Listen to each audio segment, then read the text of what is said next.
Bienvenue dans Décryptage. Le Conseil africain et malgache pour l'enseignement supérieur CAMES a tenu son 20e concours d'agrégation de médecine humaine, pharmacie, odontostomatologie, médecine vétérinaire et production animale du 2 au 11 novembre 2020 à Brazzaville, en République du Congo. Cette évaluation a connu la promotion de 217 lauréats admis au grade de maître de conférence, soit une moyenne du taux de réussite de 81,53%. Le prix André Goisé est revenu à l'enseignant-chercheur Sosten Aimé Ouedraogo de l'université Joseph Kizerbo de Ouagadougou au Burkina Faso. L'absence des universités du CAMES dans le classement des meilleures universités du continent ne remet pas en cause la qualité de la formation et de la recherche des Africains, selon le secrétaire général du CAMES, Bertrand Mbachi, que nous recevons ce jour dans Décryptage. Présentez-nous le CAMES. Le CAMES est une institution qui a maintenant 50 ans parce qu'il a été créé en 1968 à Niamey avec pour vocation d'harmoniser les politiques d'enseignement supérieur et de recherche au niveau des États membres. Il a été créé à l'issue, comme vous pouvez le voir, à l'issue des indépendances où il fallait maîtriser le savoir pour accompagner les pays qui venaient d'être indépendants. Donc, à l'heure actuelle, le CAMES compte 19 pays membres et il est dirigé par un conseil d'administration constitué par les ministres en charge de l'enseignement supérieur des différents pays membres. Le secrétariat général est la cheville ouvrière qui exécute tout ce qui est prévu, décidé en Conseil de ministres et qui propose également un certain nombre de problématiques pour différentes solutions.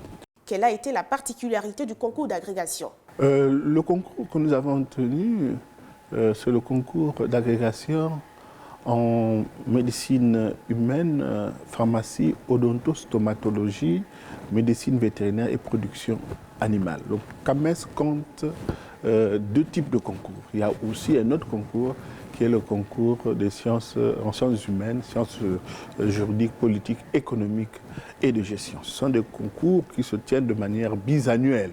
Alors, ce concours a la particularité de se tenir dans un contexte de la Covid, où il faut adapter tout un ensemble de comportements. Et nous voulons vraiment saluer et exprimer toute notre gratitude au chef de l'État congolais qui, malgré les difficultés qu'impose et les exigences qu'impose ce contexte, a bien voulu, par solidarité avec les autres et conformément à ses engagements, a bien voulu tenir ce concours. Alors nous avons, lors de ce concours, fait en sorte que le numérique a été beaucoup utilisé dans le sens de la présentation des leçons, dans le sens de la présentation de... Donc c'est vraiment l'une des particularités de ce concours. Et bon, les résultats sont, le taux de réussite est de l'ordre de 81%, ce qui cadre avec nos taux habituels. Notre rôle, c'est promouvoir un espace de qualité à travers un certain nombre de programmes en lien avec l'enseignement supérieur et la recherche. En un mot, notre action est du type vise en fait à promouvoir l'assurance qualité. Donc nous nous constituons comme une agence régionale d'assurance qualité et d'accréditation, parce que nous assurons la promotion des ressources humaines, nous accréditons les formations qui sont dispensées, etc., etc. D'où vient le prix André Goisé? Alors, André Goisé était un maître, il a été parmi les promoteurs du programme d'accréditation, du programme d'agrégation au niveau du CAMES. Donc c'est un maître qui a beaucoup contribué et le CAMES a voulu donner son nom à ce prix-là. Ce prix a la particularité de promouvoir le service à la communauté. C'est-à-dire qu'en plus des critères scientifiques qui concourent, qui participent à votre admission. On essaie de voir ce que vous faites en plus de ce qui vous est donné. Si vous allez au-delà des exigences, si par exemple vous exigez 5 articles, on essaie de voir si vous pouvez produire plus au-delà de 5 articles. Et c'est le au-delà là qui est pris en compte dans le cadre de l'évaluation. Et cette évaluation ne concerne que les premiers dans chaque spécialité du concours. Il y a plusieurs spécialités et donc ce sont les CV des différents premiers des spécialités qui sont confrontés entre eux pour voir le service, le rayonnement à la communauté, etc., etc. Quels sont vos conseils aux lauréats, aux candidats malheureux ainsi qu'aux décideurs des pays membres du CAMES?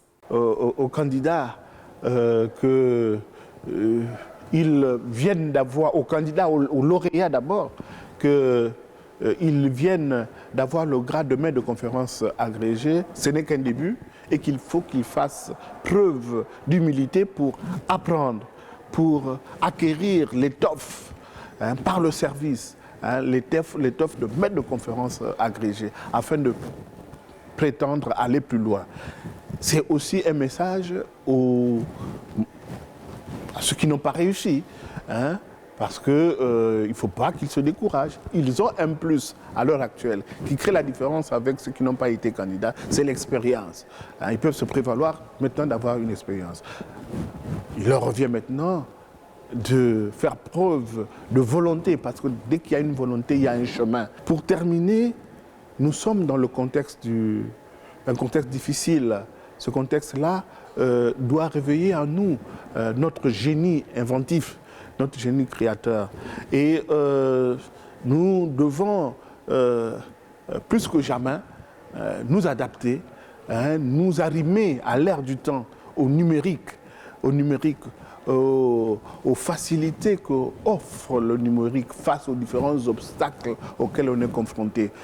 C'est dans ce sens que j'ai lancé un appel pour que